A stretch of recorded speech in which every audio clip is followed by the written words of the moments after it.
नमस्कार मंडळी, स्वागत आहे तुमचं आणखी एका नवीन व्हिडिओमध्ये. ब्लॉग डायरीज गिरी आपल्या यूट्यूब चॅनलमध्ये तुम्हा सर्वांचं खूप खूप खूप मनापासून स्वागत करते. जसं गावावरून आले तेव्हापासून म्हणजे डोक्यात चालू आहे की कधी एकदा किचनची डीप क्लिनिंग करून घेते. कारण 15 ते 20 दिवस झालं गावी गेले होते. त्याच्यानंतरचा हा इतका धूळ आला होता घरात, बापरे, कधी एकदा पूर्ण स्वच्छ करून व्यवस्थित ठेवते असं झालं होतं. आणि घरात पण खूप पसारा झाला होता. त्यात जे काही नको आहे ते पण मला काढून टाकायचं होतं. आणि आज म्हणजे शनिवारी सकाळचा व्हिडिओ आहे. तर फायनली आज पूर्ण डीप क्लिनिंग करायची वेळ आलेली आहे. तर मिस्टरांचं शनिवार रविवार रेग्युलर सुट्टीच असतं, पण काही प्रोजेक्टच्या कामामुळे त्यांना आज ऑफिसचं काम होतं. त्याच्यामुळे सकाळी लवकरच म्हणजे रेग्युलरच्या टायमालाच मिस्टर ऑफिसला गेले. त्याच्यामुळे स्वयंपाक जो आहे तो सकाळी लवकरच आवरलेला होता. बाकीचे जे काही थोडं बाहेरची कामं होती ते पण पटकन आवरून घेतले. आणि त्याच्यानंतर किचनचे जे काही म्हणजे साहित्य वगैरे आहे ते पूर्ण बाहेर काढायला आणि पूर्ण डीप क्लिनिंग करायच्या तयारीला लागले. सुरुवात जी आहे जी रॅकमध्ये जी काही भांडी वगैरे आहेत किंवा डबे आहेत, किराणा जे भरून ठेवलेले ग्लास जार आहेत ते पूर्ण सगळं काढून घेतले. त्याचा मेन उद्देश हाच की जे काही नको असलेलं आहेत ते पण काढून ठेवायचं आणि जे रिकामं आहेत ते पूर्ण धुवायला ठेवायचं असं होतं. तर त्याच हिशोबाने मी कामाला सुरुवात देखील केली. जे काही म्हणजे डबे होते खाली, ज्वारी, गहू, नाचणीचं किंवा डाळीचे पीठ आहेत, म्हणजे तांदूळ वगैरे पण जे काही रेग्युलर वापरते ते पण तिथंच ठेवलेले होते. ते आधी पूर्ण काढून घेतले. आणि जे काही रिकामे डबे आहेत ते धुवायलाही तेच सिंकवरच ठेवून दिले की नंतर परत बाहेरून आत आणायला धावपळ होऊ नये ह्या कारणाने वरच ठेवले. त्याच्यानंतर जे काही म्हणजे किचनच्या खालचा जो कट्टा आहे म्हणजे पूर्ण नॉन मॉड्युलर आहे, ट्रॉली वगैरे अजिबात काहीच नाही आहे, ओपन किचनच आहे. त्याच्यामुळे जे काही गॅस कट्ट्याच्या खाली जे डबे वगैरे होते किंवा कढई, मोठे पीप डबे वगैरे होते ते पूर्ण आधी काढून घेतले. त्याच्यानंतर पूर्ण किचन रिकामं करून घेतला. बघू शकता धूळ इतकं होता की बापरे, कधी एकदा स्वच्छ करते असं झालं होतं. आणि जो काही स्वयंपाकघरातला जो पसारा होता तो हॉलमध्येच एका कडेला ठेवून दिले. आणि दुसऱ्या बाजूला जे सोप्यासमोर सतरंजी अंतरते ते काढून ठेवले. आणि ते पूर्ण व्यवस्थित स्वच्छ झाडू मारून आमच्या आजीने पोत्याचे ताटोका बनवून दिले होते, तेच मी हांतरून घेतले. आणि त्याच्यावरच म्हणजे जे काही रात्रीचे भांडी पण देऊन रॅकमध्येच होते आणि आज सकाळचे जे काही स्वयंपाकाच्या भांडी होते ते आधी व्यवस्थित स्वच्छ धुवून घेतले. आणि ह्या ताटोकावरच मी पूर्ण लावून दिले. सध्या तर गॅलरी पूर्ण रिकामीच आहे, पण ना पावसाचा नेम काही सांगता येत नाही. आणि अचानक क्लायमेट पण चेंज होतं. अचानकच दुपारी पाऊस येतो, त्याच्यामुळे एकदमच अचानक पाऊस आला की पूर्ण भांडी वगैरे एकाच हिसक्यात घेता येत नाहीत. त्याच्यामुळे मी आतच ताटूक वगैरे हांतरून फॅन चालू करूनच ठेवला होता, जेणेकरून भांडी वगैरे लवकर वाळतील. तर गार्गीची पण शाळा सुट्टी असल्यामुळे ती पण खूप मदत करत होते. म्हणजे आतून डबे बाहेर आणायचा असो किंवा भांडी पालती घालण्यात असो, पूर्ण मदत करत होते. त्याच्यानंतर हा वरचा थोडा स्लॅब आहे, तिथे पण मी काही थोडंफार पसारा ठेवले होते. आणि त्याच्यावर पण इतकी धूळ होते ना, कारण सहसा इतकं वरती चढता येत नाही. त्याच्यामुळे आता म्हणजे ओनरचंच लॅडर होतं तेच मी घेऊन आले, कारण पूर्ण वरचं जो आहे तो पसारा काढण्यासाठी. आणि एकीकडचे जे घागर वगैरे होते ते पण पूर्ण काढून स्वच्छ धुवून ठेवायचं होतं. म्हणून 1 बाय 1 सगळं काही शक्य होतील तितकं त्या लोखंडी रॅकमध्येच ठेवले. आणि झाडूने पूर्ण किती होईल तितका मी धूळ खाली काढून घेतले. त्याच्यानंतर आता जे नको असलेले टी-शर्ट्स होते ते मी पाण्यात फक्त नॉर्मल पाण्यात भिजवून घेतले आणि पूर्ण वरचा स्लॅब पुसून घेतला. त्या स्लॅबमध्ये बघू शकता की किती धूळ होतं. आधीच मी लोटून पण घेतले होते, पण शक्यतो इथे वरती सारखं क्लीन करता येत नाही. ह्या हिशोबाने आधीच पूर्ण किती होईल तितकं, शक्य होईल तितकं स्वच्छ करून घेतले. आणि टी-शर्ट पूर्ण काळा झाला होता. इतकी धूळ जी आहे ती वरती जाऊन बसली होती.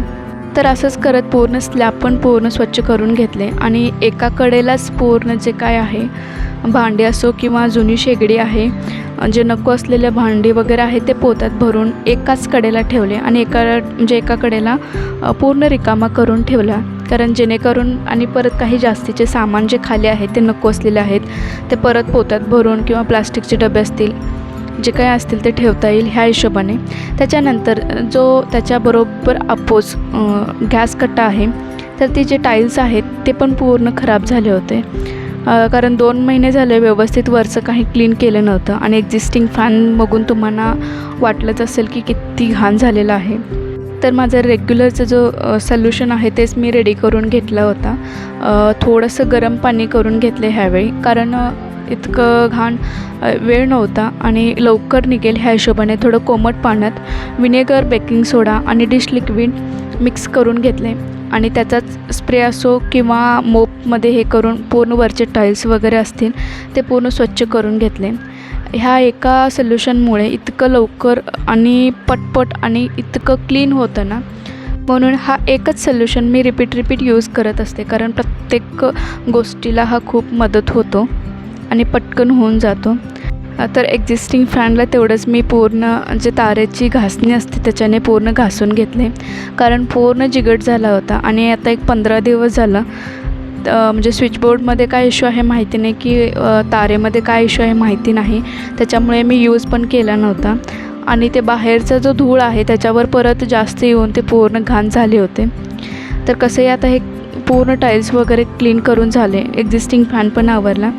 आता खिडकी क्लीन करणार होते त्याच्या आधी पूर्ण जे जाक्वागार्ड आहे तयार केलेला स्प्रे त्याच्यावर पूर्ण मारून घेतला आणि एका रुमाल म्हणजे नको असलेलं जे कापड होतं त्याच्याने पूर्ण स्वच्छ पुसून घेतलं. त्याच्यानंतर एका चांगल्या कापडाने परत एकदा पूर्ण स्वच्छ करून घेतले. त्याच्यानंतर खिडकी पूर्ण तारेच्या घासणीनेच घासून घेतले होते आधी आणि नंतर पूर्ण धुवून घेतले. तर किचन कट्टा इतकाच धुवायचा राहिला होता. त्याच्या आधी म्हटलं की जे काही जमिनीवर धूळ पडलेली आहे ती आधी स्वच्छ लोटून घेऊया, कारण किचन कट्टा स्वच्छ करताना परत पाणी खाली पडणार, त्यामुळे पूर्ण राड होणार. म्हटलं की आधी पूर्ण लोटून घेतले, जे शक्य होतील तितकं मी पूर्ण स्वच्छ करून घेतले. त्याच्यानंतर पूर्ण किचन कट्टा आवरून घेतले. हा पूर्ण लोटून काढून झाल्यानंतर एक तासभराचा ब्रेक घेतला, कारण दुपारचे वेळ झाले होते, जेवणाचीही वेळ झालं होतं. आधी पोट भरून जेवणही करून घेतले आणि गार्गीला आधी झोपवले. त्याच्यानंतर हा जो काही लोखंडी रॅक आहे तर ते पुसायला घेतले. हा पूर्ण स्वच्छ करून घेतले. बघू शकता त्याच्यावर पण इतकं धूळ होता, पण हा एका स्प्रेने पूर्ण स्वच्छ निघून गेला, कोणतेही तामझाम करत बसायला लागलं नाही. त्याच्यानंतर हा मी मेशोवरून घेतला होता ताट वगैरे ठेवण्यासाठी आणि तो एकाच ठिकाणी पूर्ण फिक्स करून घेतल्यामुळे ते काढताच येत नाही. त्याच्यामुळे मी तिथेच त्याच्या जागी म्हणजे आहे त्याच जागी स्प्रे मारून व्यवस्थित कापडाने स्वच्छ पुसून घेतले. त्याच्यावर पण खूप धूळ जमा झाली होती. किती शक्य होतील तितकं स्वच्छ करायचा प्रयत्न होता आणि त्याच्यानंतर हे सगळं पूर्ण काम आवरून झाल्यावर जे खालचे जे म्हणजे गॅस कट्ट्याच्या खालचा जो सेल्फ किंवा जागा आहे ती पूर्ण व्यवस्थित नॉर्मल पाण्याने आधी पुसून घेतले.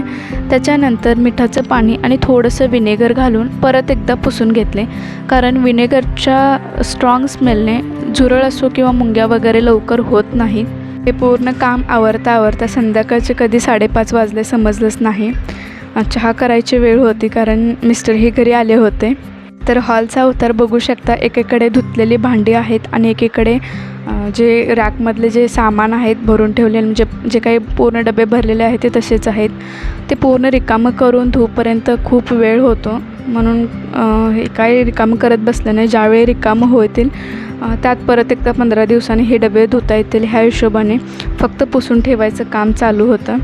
तर त्याच्या आधी चहा वगैरे घेतला आणि सिंकमध्ये 2 नळ आहेत, त्यात एका नळमध्ये पाणी येतच नव्हतं, त्यामुळे मिस्टरांनी ते काढायला घेतलं आणि अशी फजिती झाली की वरचे जे मेन टँकचे जे कॉक आहे ते बंद करायला गेलेत आणि त्याच्यानंतर खालचं पूर्ण स्वच्छ करून आवरून घेतले आणि ती नळ चालू देखील झाली, पण काही केल्याने ते कॉक चालूच झालं नाही. त्याच्यामुळे खूप म्हणजे खूप काम पेंडिंग होतं.